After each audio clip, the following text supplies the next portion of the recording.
وأمن من لجأ إليكم. يا ليتنا كنا معكم سادتي فنفوز فوزا عظيما. رحلوا وما رحلوا أهيل ودادي إلا بحسن تصبري وفؤادي، وسرت بقلب المستهام نياقهم، وسرت بقلب المستهام نياقهم، تعلو به جبلا وتهبط وادي. وخلت منازلهم بعدهم فها هي قفرا، وما فيها سوى الأوتاد. يا دار أين مضى ذوك فهل لهم أي بعد الترحل عنك يوم معايا.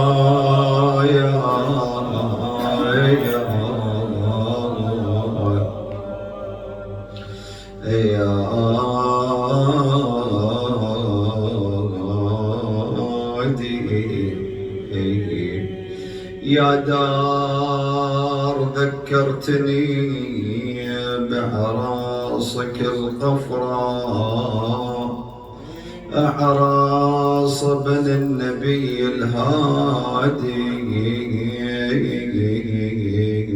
أشوموح يا دار الأحباب،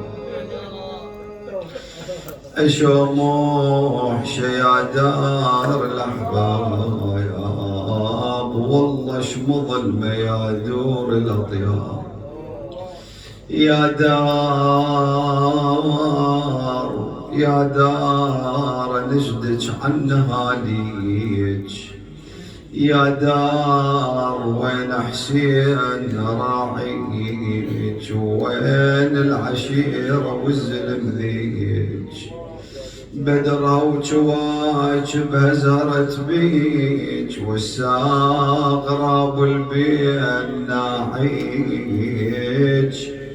يا دار عزيني وعزيك، أنا لحلف يمين الماء أطب ليك. ولما يريد للدايا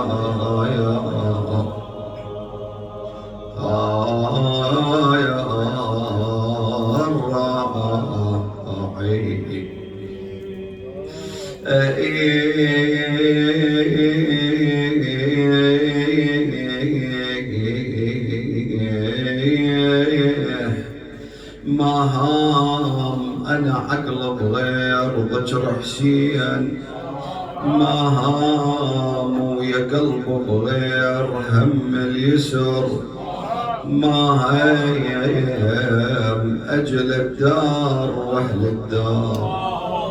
ما هم أنا بيا عين أشوف إنها خليل، بيا عين أشوف إنها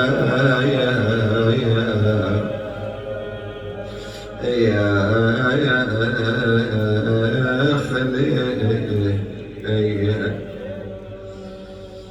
اجا كم وافد بوافد متعنى ويدق الباب، اقل له قول شنو انت يقل لي معتني طلاب. قلت لن كانك لحسين وين حسين ظنك خاف، رد الهلك يا الوافيد وانصب لك عزا ونار. سمعنا ودق على راسه يقل لي مات لو غايب، قلت له بكربلاء مذبوح هو ونسل ابو طالب، أخوي الكل عدو غالب وكل غالب عليه غالب. أخوي امتثل حكم الله، أخوي الموت ما يدناه، وأخوي الموت ما يدناه، لكن يسر عهده البار غضب وهو صابر، للحق ما جزى وعده، بزيط الله بجاه الموت لا قبله ولا بعده، ما تشفى وطلب روحه استحيت عذر وانطاه. رد الهلك يا الوافد، رد الهلك رد ردود، مات حسين مات وياه، مات الكرم مات الجود، يا ديوان هالعاجد ويا مضياف هالمفقود. رد الهلك يا الوافد لكن تخبر الوفاد، قلهم يبس واد السيل منكم لا تجي رواد، قلهم صيف المرباع محله وشحت من الزواج، جفل كان غاطيكم ضمت رابها وغطاها. اي لا بيد شنو العذر يا حسين، لا بيد على الباب من يوقع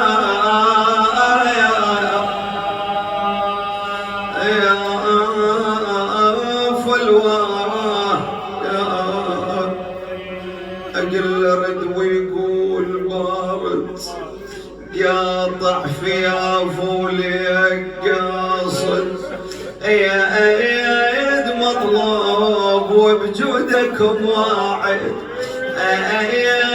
مطلوب وبجودكم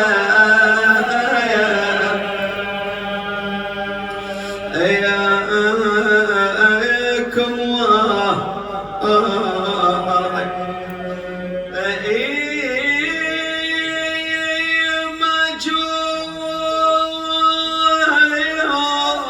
مجور ينتنشد على حسين،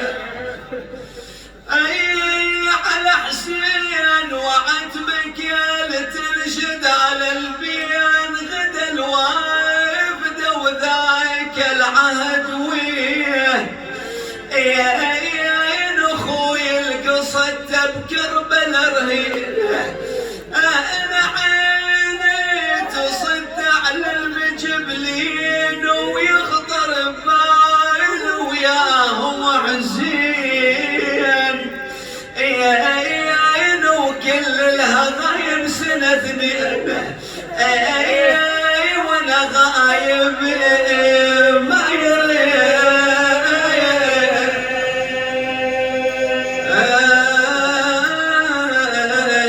بالحين دارك حياة تنقلت والعمر دارك وجف الموت مدري شلون،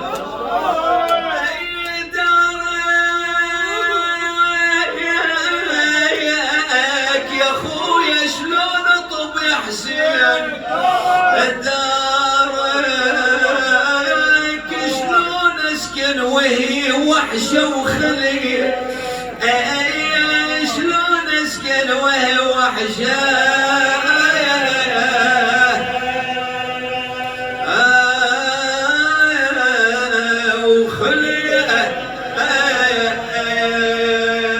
لا حول ولا قوة إلا بالله العلي العظيم. إنا لله وإنا إليه راجعون. نبقى في رحاب أمير المؤمنين سلام الله عليه، وهذا من الفضل الكبير، لأن النبي يقول ذكر علي عباده، ألا فمن أراد أن ينظر إلى شخص من أهل الجنة فلينظر إلى علي بن أبي طالب عن النبي، كما قال رسول الله صلى الله عليه وآله. والذي أريد أن أتوقف عنده في هذه الليلة وباقتضاء وباختصار،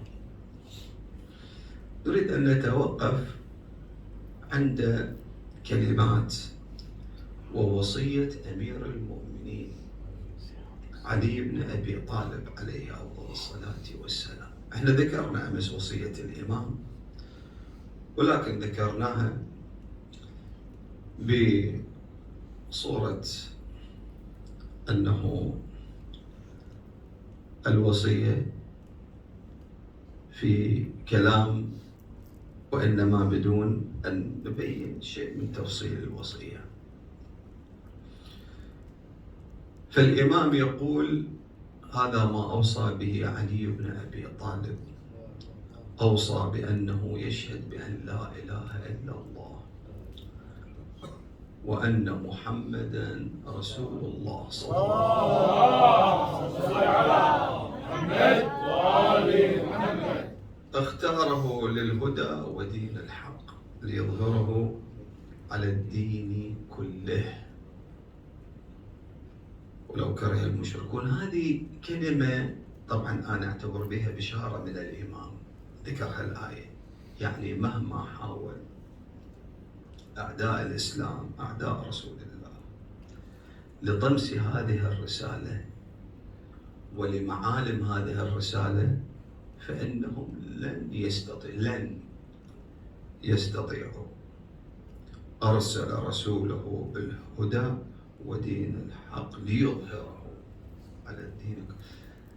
أستذكر بهالكلام مقطع من قصيدة لناعم الزهراسي جاسم الطويرجاوي الله يقدس روحه الطاهر، يخاطب بها الحسين، يقول له: يا بحر الكرم والجود، من جودك ترس جوده. يا بحر الكرم والجود، من جودك ترس جوده. البحر مد وجزر يا حسين،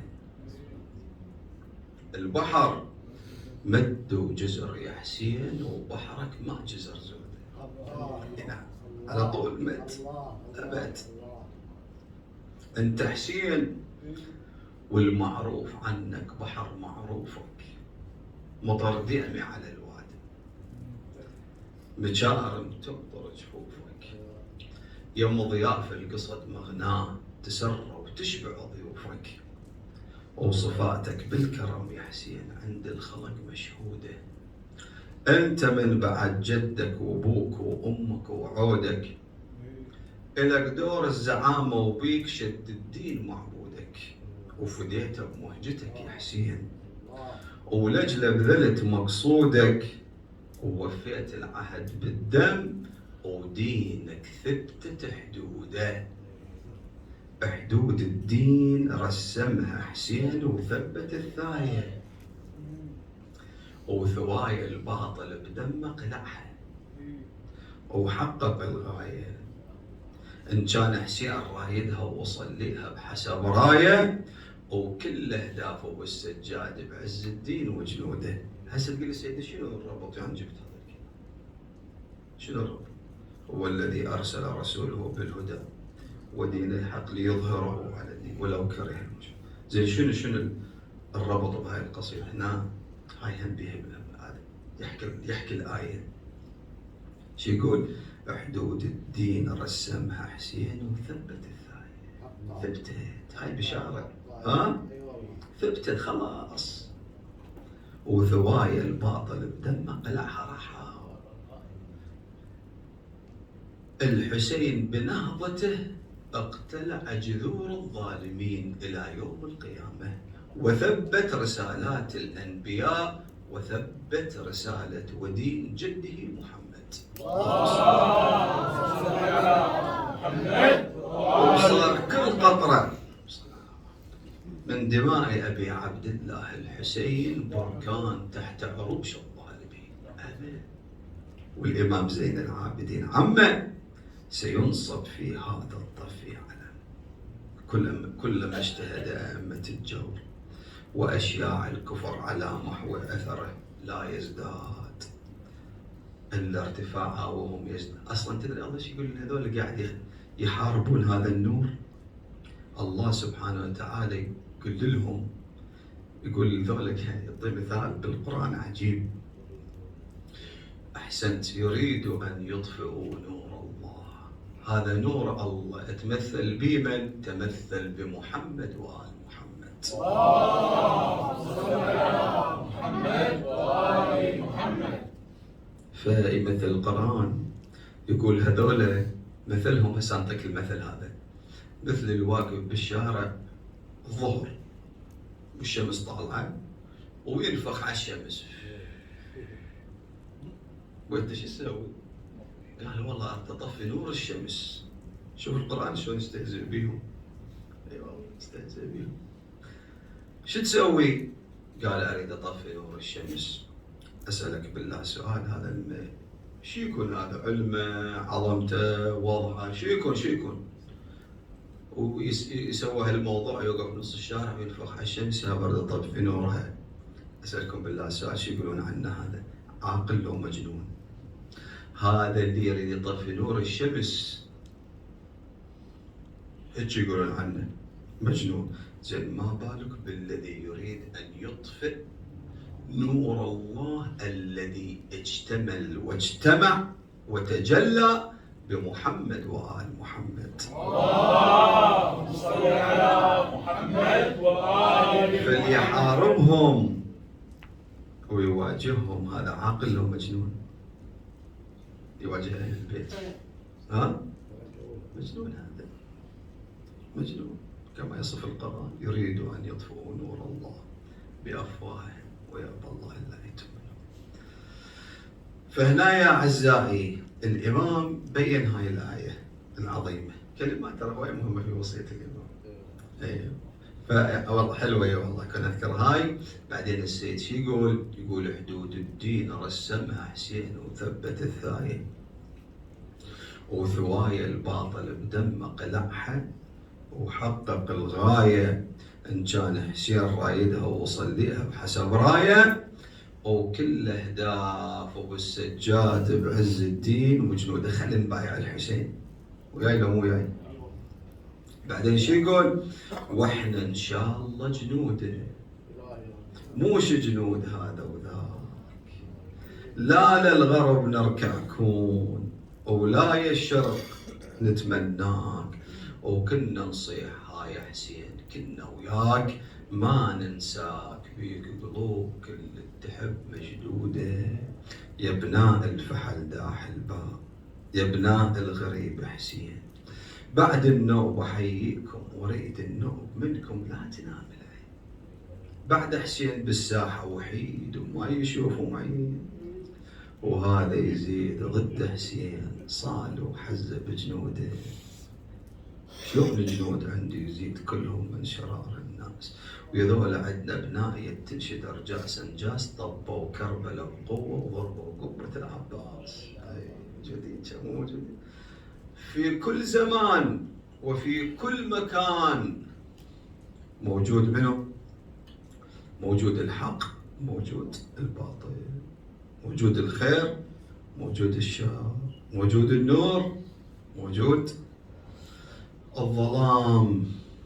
هكذا في كل زمان. إن لله سبحانه وتعالى رجال في هذه الأرض، وكذلك أقول يعني لله جنود رجال، وكذلك للشيطان شنو؟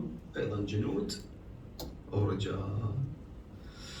اللهم اجعلنا من العاملين لك يا الله، أيها المخلصين. إلى أن يقول الإمام في وصيته: واذكروا نعمة الله عليكم. وهي عظيم الكلام. إذ كنتم أعداء فألف بين قلوبكم فأصبحتم بنعمته أخوانا. يعني من من نعم الله عليكم هو إذا تفرقتوا لو اجتمعتوا. وياي لو مو وياي؟ اجتمعتوا. مو والله هذا مقلد فلان وهذا من ربع فلان. هذا ترى هذا يحزن أهل البيت، يحزن الحسين وكل من حاط له، وهذا ما يروح لهذا وهذا ما يصير هذا. وإذا هذا ماله مثلا أنه يعرف يشوف هذا مثلا أنه من ربعه ومن جماعته ما له واهس به، إذا ما يقلد العالم اللي يقلده أو هو مو بالجهة اللي هو بيها ما له واهس به. إذن أين كرامة أمير المؤمنين؟ أين كرامة رسول الله صلى الله عليه وآله؟ أين كرامة الله اللي هالقيم هاي اللي جمعتكم وينها؟ وين هذه؟ كنتم تتعاملون على هذا الأساس الذي أراده الله سبحانه وتعالى. لا تنازعوا فتفشلوا فتذهب ريحكم. يعني بالتفرقة والتشرذم هذا في الحقيقة هيبتكم تروح، وهذا في الحقيقة معول كبير لتهديمكم وضعفكم.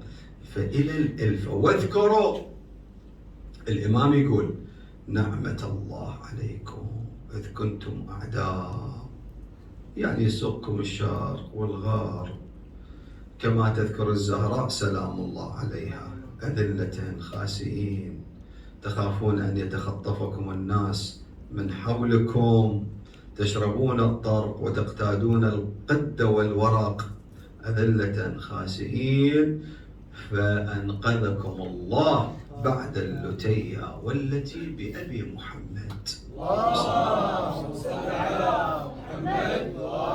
ابتعدوا عن الطائفية.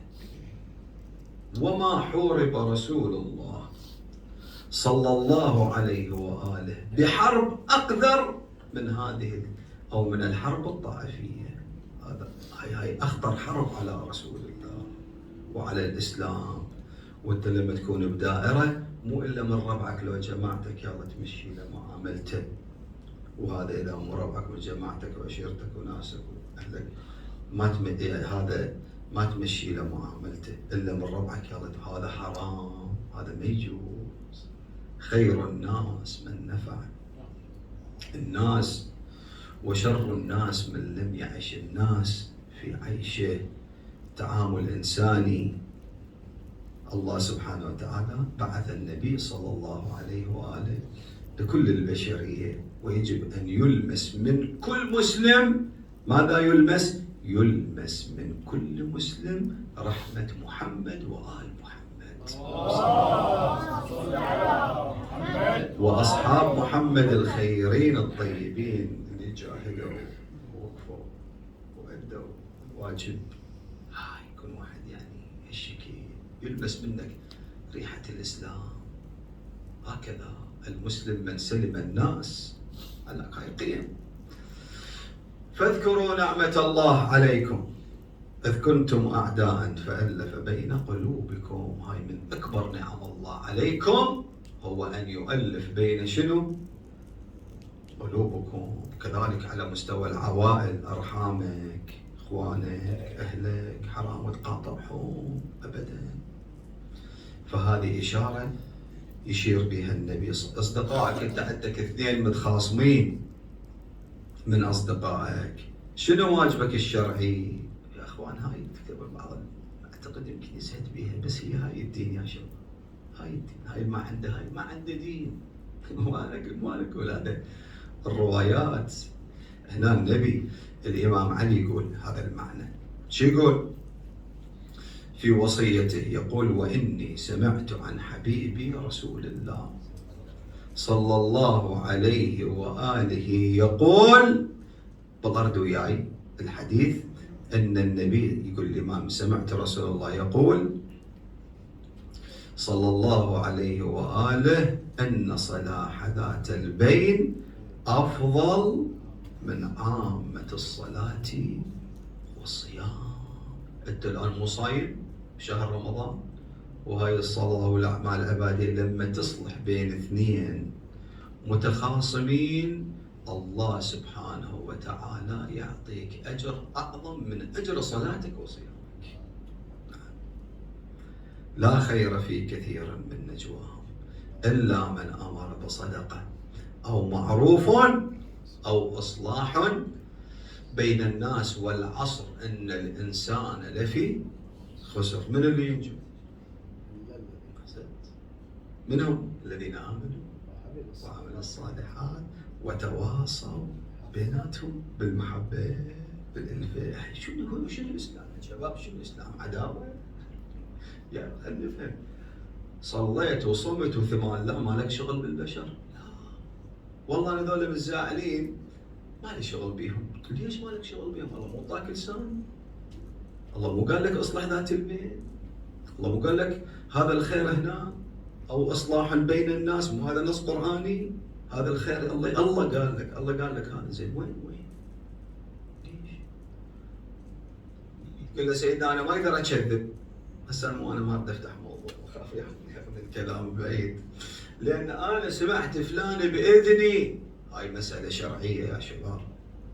سمعت فلان باذني سب فلان وغلط عليه وحكى عليه، انا سمعته باذني، فانا شلون يعني اكذب اقول له فلان يمدحك؟ والله وياي له مو وياي. زين اكذب اقول له فلان يمدحك؟ اي كذب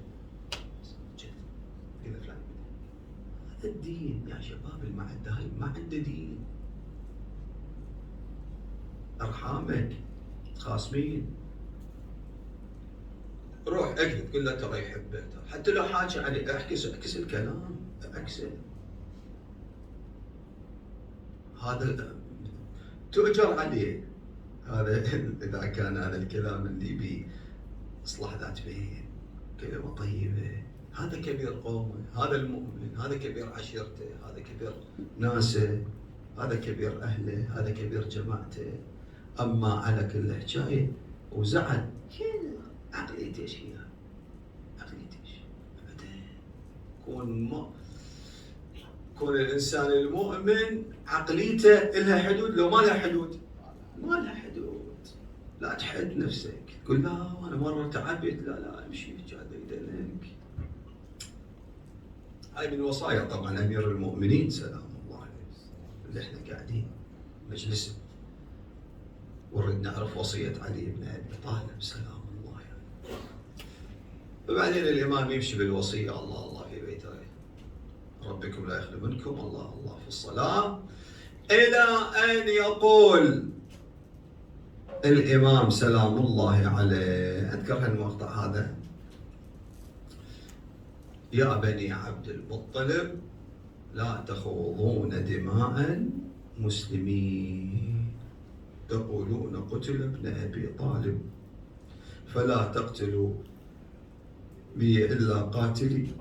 اعلم يا حسن او انت يا حسن ولي الدم، اذا انا مت من هذه الضربه فخذ الرجل واضربه ضربه بضربه قصاص، ولا تمثلوا به. اني سمعت عن حبيب رسول الله يقول ان المثل حرام ولو بالكلب العقور واذا عوفيت. شوف شي عظمه. واذا عوفيت فاني انظر للعاف. حتى عن هذا راح اعفو، والعفو اقرب. شنو يعني العفو اقرب للتقوى يا شباب؟ يعني هاي كلمه علي بن ابي طالب شنو معناها؟ يعني الامام علي يقول ما عنده عفو ما عنده خوف من الله، واللي عنده عفو هو اللي عنده خوف. التقوى هي شنو؟ خوف الله، صح ولا لا؟ وهي التقوى. التقوى معنى كلمه التقوى اتقي غضب الله، يعني خاف وخر. هاي معنى التقوى. كلمة التقوى الخوف من الله. فالإمام سلام الله عليه يبين هذا المعنى، أنه زين أبدأ أسألكم سؤال شوي، ما بدي أطول بس بسرعة أتكلم. العفو عن منو؟ عن المحسن وياك الزين وياك، أو أن العفو عن المسيء؟ جاوبوني والله كلكم. عن المسيء. عن المزين وياك، عن الغالط عليك، عن اللي أنه يعني ظالمك، حقوقك، أمورك كذا. أخوها ابن أبي طالب مضرب على رأسه ضربه بعد موت، وإذا بالإمام يقول أنا ترى بس احترام لرأي الله في القصاص، يعني حتى لا تصير فوضى بالمجتمع، احترام لهاي الآية.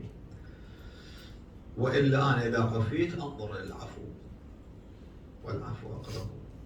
أنا قبل أيام جبت سيرة أو جبت شاهد للإمام زين العابدين سلام الله لما كان مروان يضرب رأس الحسين، وغيره اكو قصص للإمام زين العابدين. هسه أجيب قصة بس أخاف شوي الوقت يطول عليه. والمدينة اللي أذى الإمام سلام الله عليه، أذى الإمام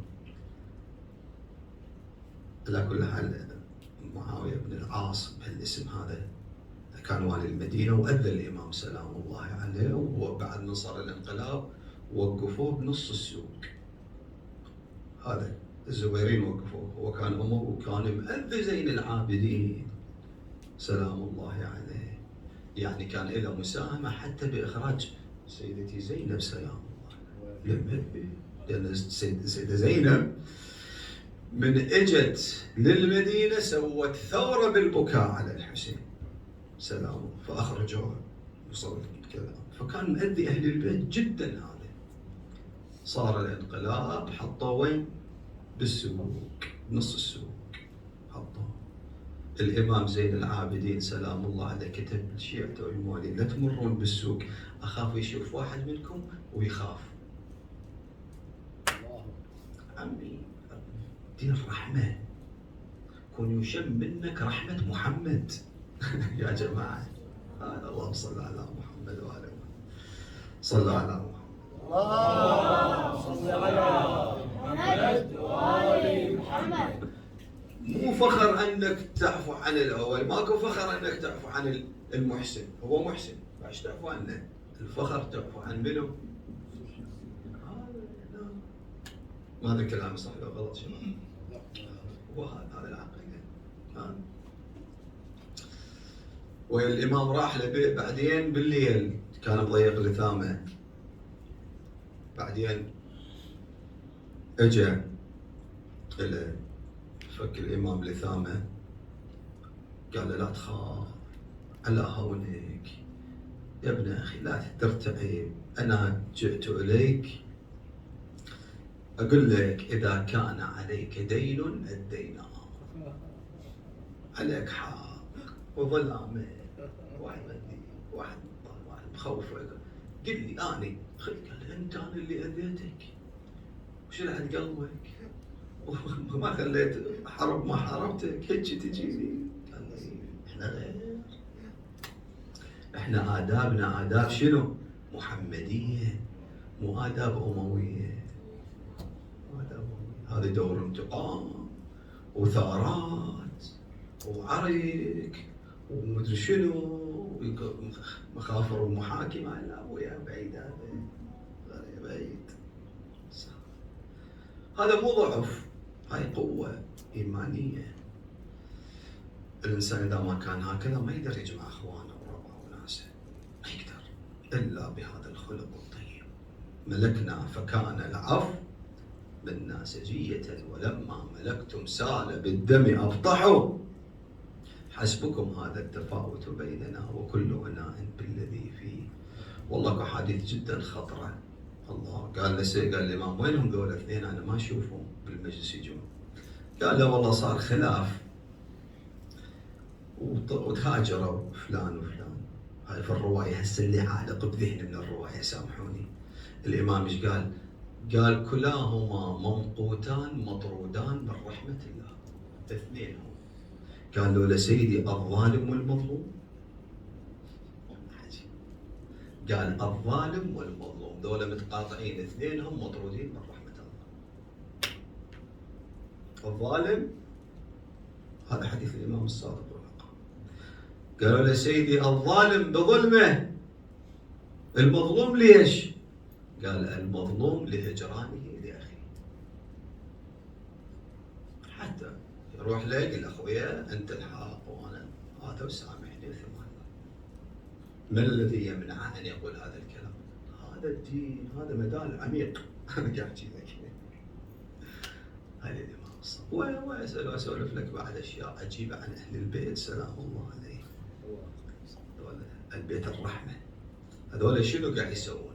هذول قاعد يجسدون الهوى الإلهي، الهوى الرباني قاعد يسوون.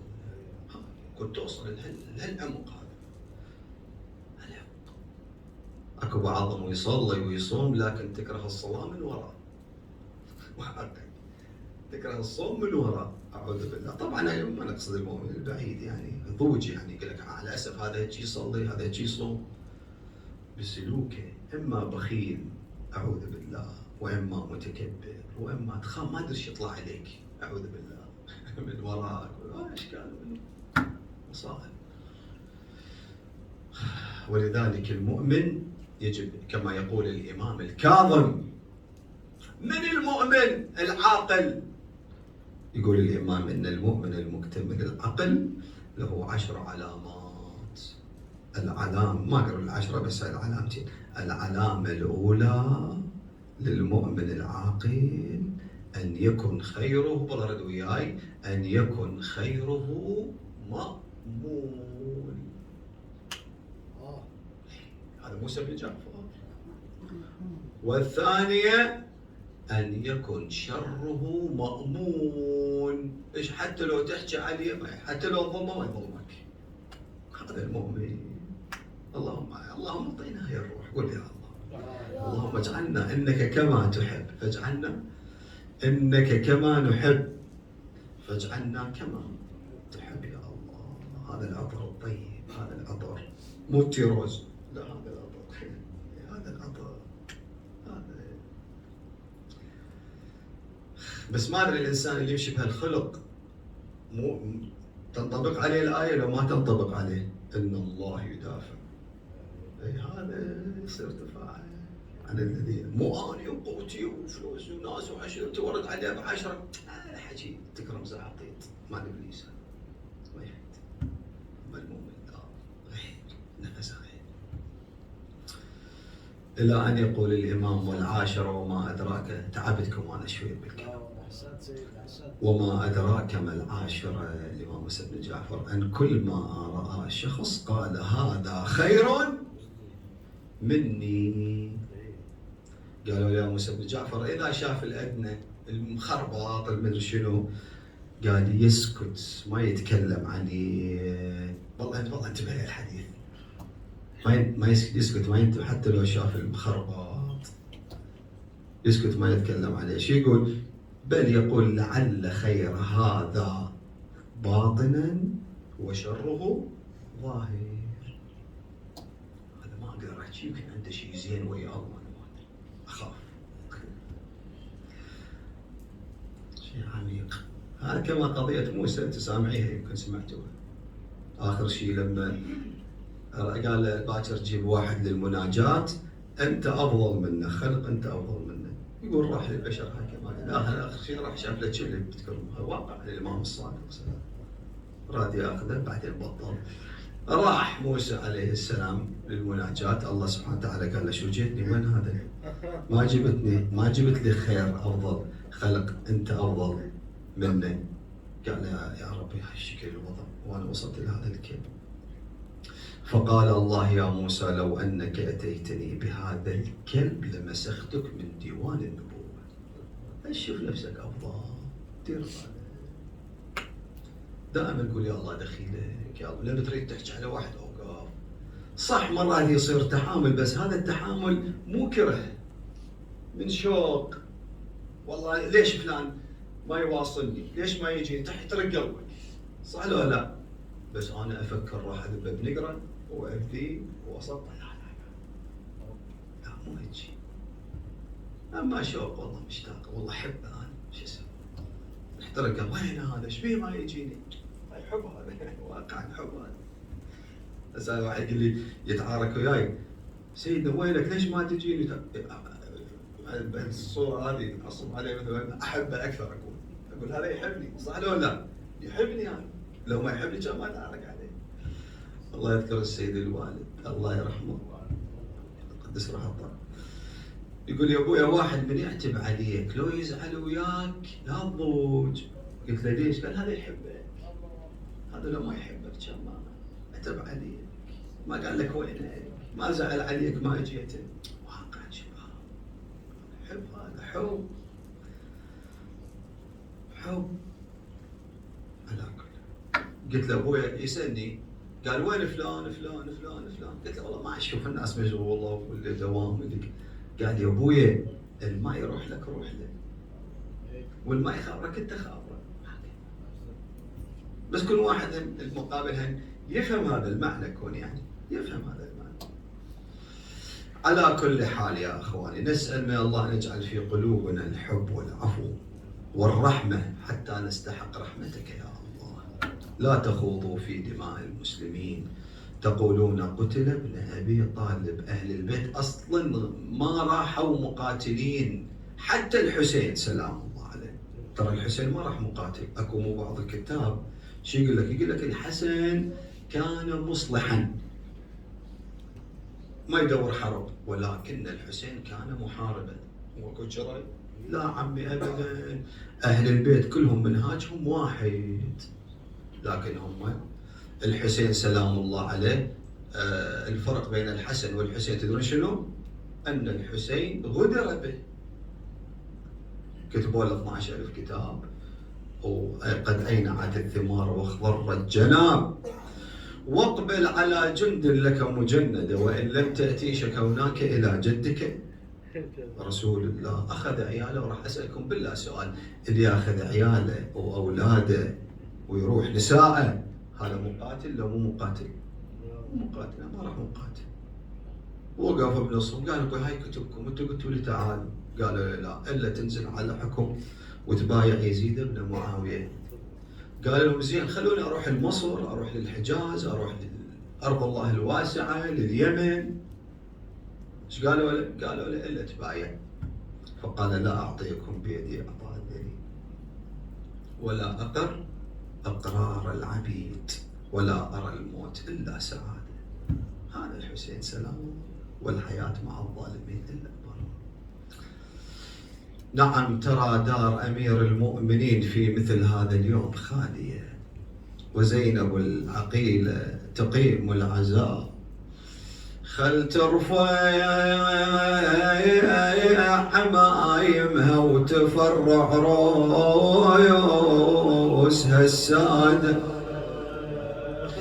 تصوب حيدر الكرار جدهم على السجاد. تفرع رؤوسها وتنده ألف وسفة وأليف يا حي، جف بحري الكرم والجود، أبو الأيتام من والضيف، ليثم خيف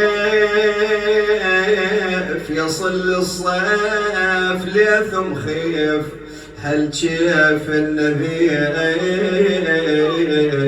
بالسيف، يصليك يا علي بسيف المراد وقضي مراده.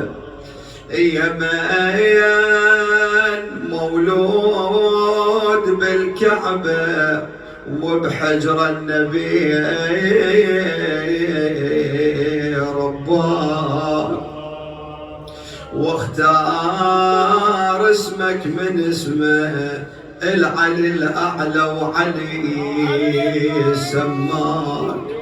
يوم طوعي الإنس والجن بسيفك يا علي، لولا كما ثبت يوم الدين ولحد عرف ميعاده. يا صنويل نبي وصهره ووصيه ومهجته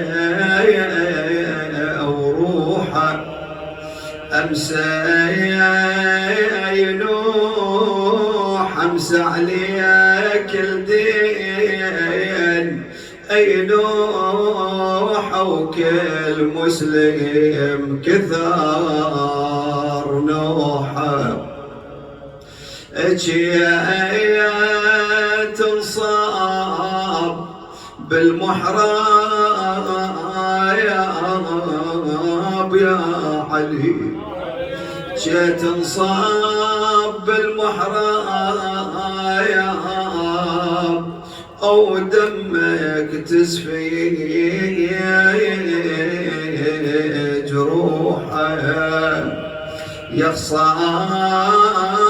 المحل يا روض يا موردي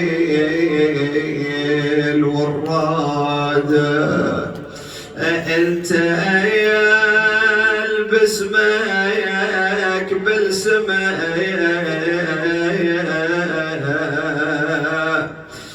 انت البار باسمك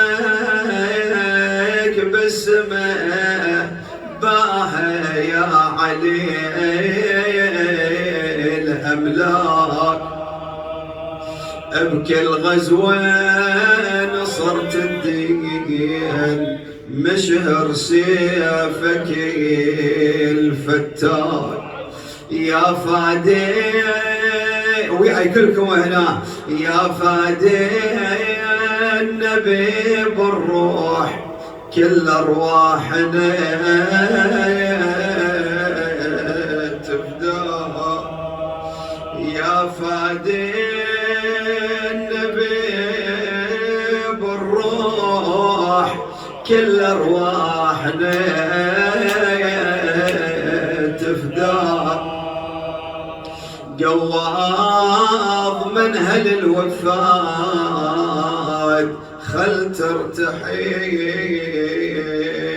الوفاد يلوج بروحه بالمحراب يا ويل وضاهد اصوابه وقامت ترجف البيبان واهتزت على مصابه والعريش قام يموج يوم القضب محرابه الجناحة وصحيت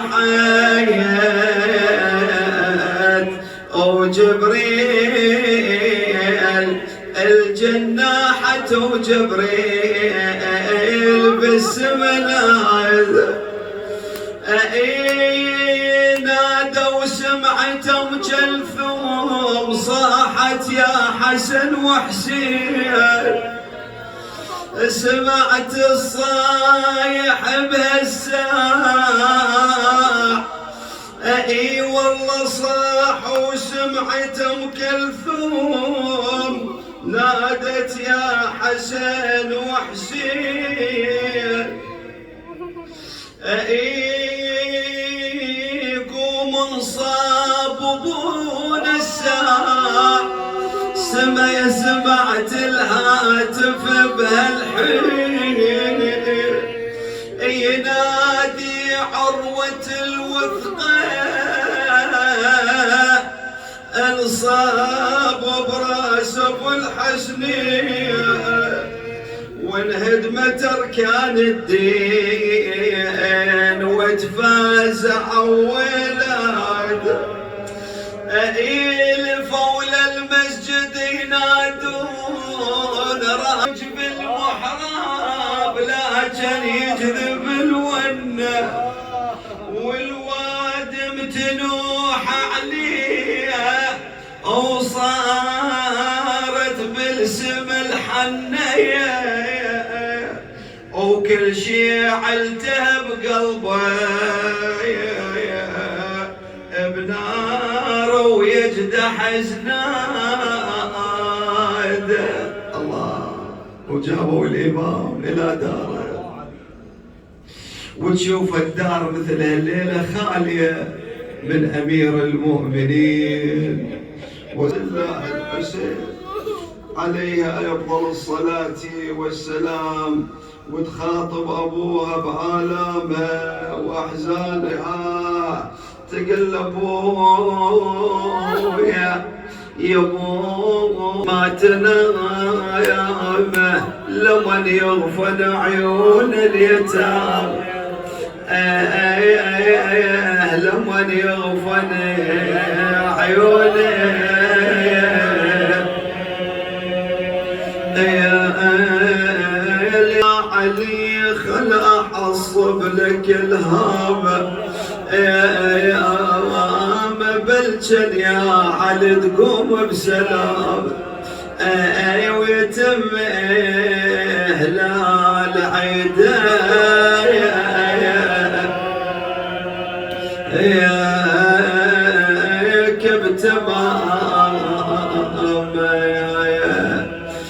ارد اخاطب الامام هنا خطاب، اقول هذه طبره وحده على راس امير المؤمنين أبا الحسن، وهكذا صدع قلوب أولاده وعياله والموالين، قطع قلوبهم بضربة بطبرة واحدة. فسؤال الإمام أعتقد هو تبادر إلى ذهنك، أقول له سيدي يا أمير المؤمنين كم طبرة على رأس الحسين، على جسد أبي عبد الله؟ يقول ذولا والله كلامه سبر رخصة الزهراء، يقول ذولا الأنذال يجون حينما هو الحسين، هذا اللي يرمي حصن، هذا يرمي حجر، هذا يضرب بسيف وبرمح بسكينه، ويقول اشهد لي عند ابن زياد. هنا كل احنا نخاطب امير المؤمنين سلام الله عليه، نقول لكن اقول تخف الاحزان، ما مات مثل حسين عطشان، ما مات مثل حسين عطشان، ولا يسلبوا من عند الأجفان، ولا يسحقت على صدره الفرس، ما انسبت لعند الشام نسوان، وقفا يا ويل بهضلة الديوان، شتمين يزيد زينب طلعوها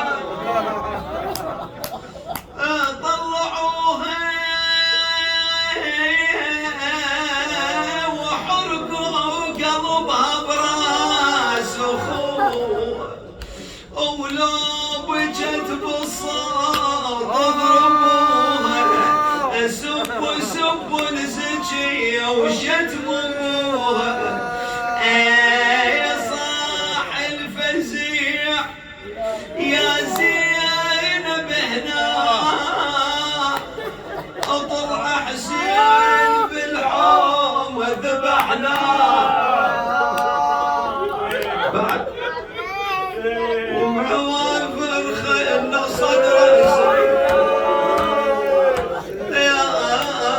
وحتى الطفل مذبوح ويا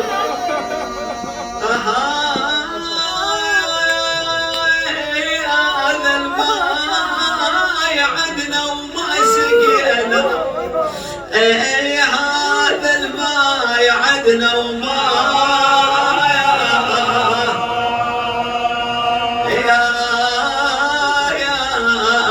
سقينا. أنعم جوابا يا حسين أمانته، إلهي بوجه الزهراء اكفنا العلل والأمراض بحق محمد وآله، إلهي بمحمد وآله الطاهرين شافي كل مريض، ومن أوصاني بالدعاء من أخواني المؤمنين، اقضي حوائجهم، شافي مرضاهم، يسر أمورهم، يجيب المضطر إذا دعاه ويكشف السوء يا الله. كنا شر الدنيا وبلاء الآخرة. فرج عن إمامنا، اجعلنا من أنصاره وأعوانه والمرضيين عند الإمام. ارحم أمواتنا. إلى أمواتكم أموات المؤمنين، إلى روحنا الزهراء سيد جاسم الطويرجاوي، إلى روح الطيبة الطاهرة المقدسة خدام الحسين، العلماء الماضين، الشهداء، أمواتكم جميعا أموات المؤمنين والمؤمنات. الفاتحة مشمولة بالصلاة على محمد وآل محمد.